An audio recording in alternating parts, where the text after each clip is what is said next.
Girlfriend?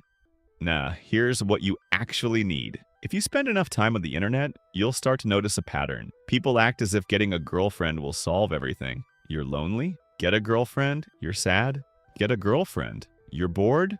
Get a girlfriend. You feel lost in life? Well, obviously, get a girlfriend. Somehow, people have turned relationships into a magical solution for every problem imaginable. But here's the uncomfortable truth. A relationship is not a replacement for a meaningful life. And if you expect it to be, you're setting yourself up for disappointment. Now, don't get me wrong, there's nothing wrong with wanting a relationship. Humans naturally seek connection. Wanting love is normal. Wanting companionship is normal. Wanting someone who understands you is normal. The problem starts when you believe that another person is responsible for your happiness, because that's a lot of pressure to put on someone. Think about it. Imagine meeting someone who expects you to fix their loneliness, their boredom, their lack of purpose, their low self-esteem, and every insecurity they've ever had.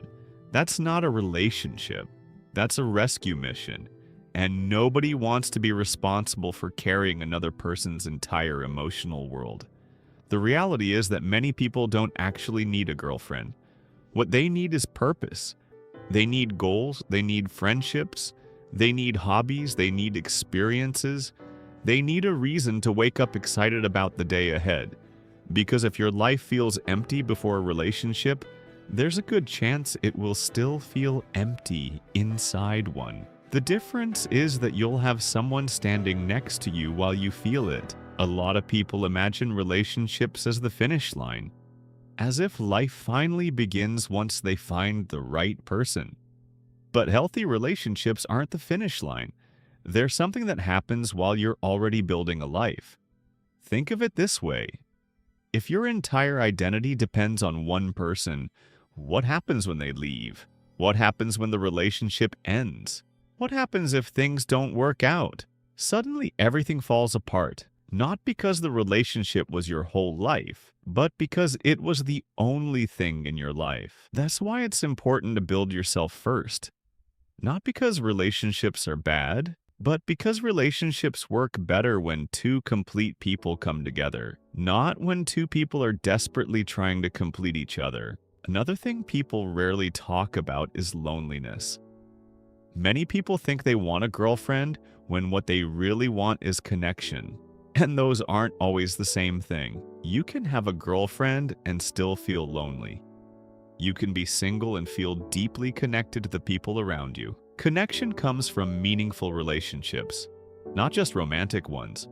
Good friends, family, communities, shared experiences, conversations that actually matter. These things are often ignored because they aren't as exciting as romance, but they can be just as important, maybe even more important. The internet has created a strange culture where people constantly compare themselves to others. They see couples everywhere. Photos, videos, posts, stories, and eventually they start thinking, everyone else has somebody except me. But social media only shows highlights. It doesn't show the arguments, the misunderstandings, the difficult days, the moments when people question whether they're happy. A relationship is not a permanent state of happiness. It's simply another part of life. A beautiful part sometimes, but still just one part. The most attractive people often aren't the ones desperately looking for attention. They're the ones who are busy building something. A skill, a business, a dream, a future. People are naturally drawn toward individuals who have direction, who know who they are, who don't need constant validation. And ironically, the less your happiness depends on finding someone, the more attractive you tend to become. Because confidence comes from having your own life, not from borrowing meaning from somebody else's. So if you're sitting there thinking, I need a girlfriend, ask yourself a different question. What am I actually missing? Is it love, or is it purpose? Is it connection, or is it confidence? Is it companionship, or is it a life that feels meaningful? Because once you answer that honestly, you might discover that the thing you're looking for isn't a relationship at all. Maybe it's growth. Maybe it's friendship. Maybe it's discipline. Maybe it's learning how to enjoy your own company. And when you do those things, something interesting happens. You stop chasing people to fill a void. You start building a life that already feels full. And from that position, relationships become something you want, not something you desperately need. And that's a much healthier place to be. So, no, maybe what you need right now isn't a girlfriend. Maybe what you need is to become someone you're proud of being. Everything else can come later.